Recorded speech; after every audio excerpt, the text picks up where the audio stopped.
What's up, guys? I'm Sean Vincent. Go by the name of Sean. I'm here at the lab at Vault flagship store, and you're watching HypeKultur.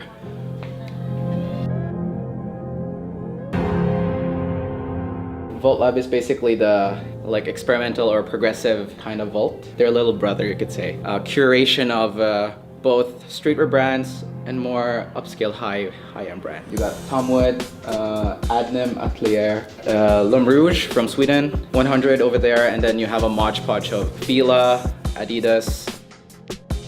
I grew up in the middle of the 90s. I was born 1994. Didn't experience a lot of the 90s, but just fragments of it. I remember that I had all these, not necessarily baggy, but just these sportswear that was constantly around me. My dad wore baggy basket shorts. My grandfather, he wore a tracksuit all the time, Adidas tracksuit from top to bottom. He would use that for everyday wear, casual wear, sometimes even not formal wear, but just when he's out and about. Whenever he's grilling, that's his attire. And a dad cap, that's legit him. I remember in 2010, people would just not even care about fashion. But that's when the transition happened. People who kind of didn't have their biggest interest in fashion start to look at fashion as an outlet for them to kind of express. In my younger years, we would be a bit more excited about Pokemon cards, Nintendo, PlayStation, and all that. All the games, we would always kind of wait for that. And nowadays, the younger kids are more excited about streetwear fashion. They're waiting for the latest drop.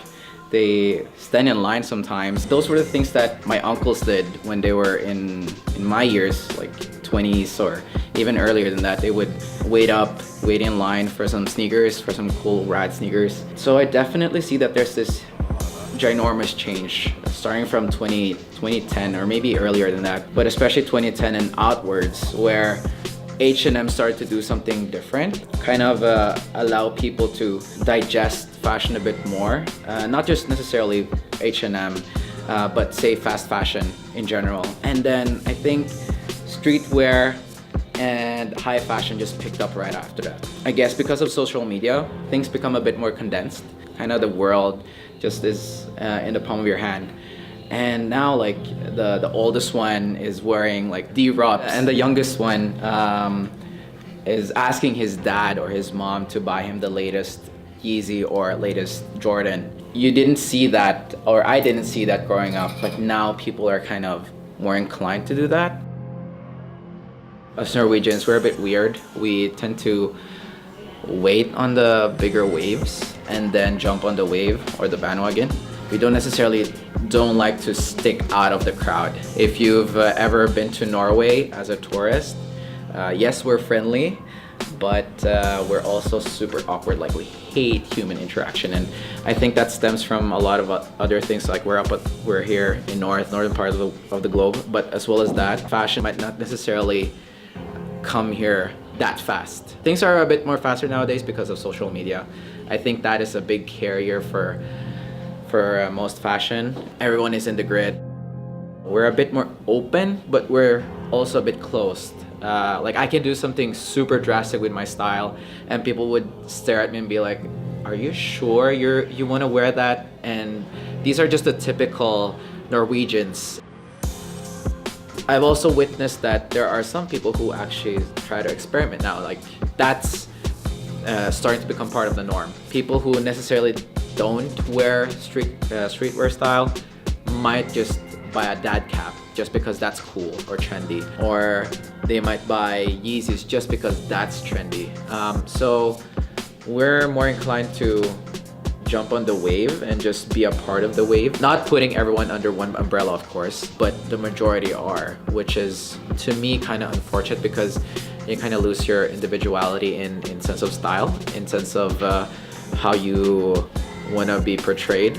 And I know that can be such a scare to kind of experiment, to try on new things, but that's what fashion is all about, to grow and go out of your horizon and kind of show that I can be in the forefront even though I might not have the luxurious brands. And what's so funny nowadays is that something that can be so cheap can also look exclusive, a bit more high-end.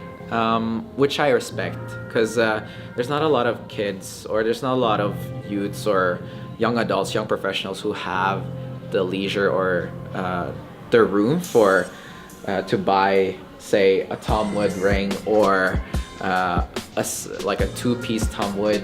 You can combine certain things, like something fast fashion with a pair of like high-end shoes, and you'd say, where did you buy those pants, because those are kind of tight, and then you reveal that it's just from that fast fashion store, and eventually that just shows that fashion has come a long way. Before all of this, before all social media, all the trends, people would just stick to one area. If you say that high end is an area, then the lower end is another area. People just mix and match nowadays. I mean, we have a future here. We're still trying to pick up our wave. We're still trying to build up some mass, and I see it. Like there are small fragments, which I'm kind of excited about, and there are some up and coming streetwear brands that are kind of trying to go against the wave and just say, hey, this is what's up here, and this is what we Norwegians can do in terms of the bigger scale. It's always changing, so you can never be too settled, so you always have to be on your toes. You always have to look for what's cool or not. But what's great about now is you can just experiment, like I said earlier. There's no right or wrongs.